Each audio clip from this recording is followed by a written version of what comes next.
to Johnny. Já jsem se...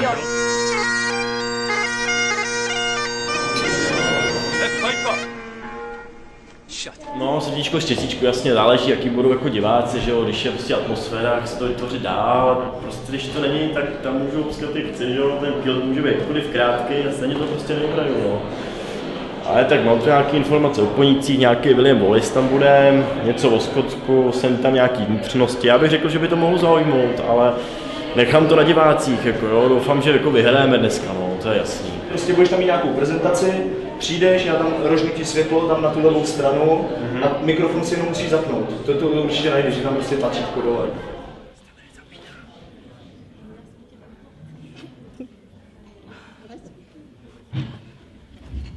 Jo, tak to funguje. Takže dobrý večer, dámy a pánové, já vás vítám na čtvrté projekci našeho studentského kina 3x3 Skala. I'm meeting two veg, I'll take a hammer in here. Oh God, this is Captain Time, Malt Whiskey Club. Do not be moved! Alan Conley, Robert the Bruce, Braveheart, you bastard! To je ode mě asi dneska všechno, já vám přeju krásný filmový zážitek. It's PC Blood. Up with the kilt. You'll never sleep again, officer. What happened to you? But get some cream on it, man.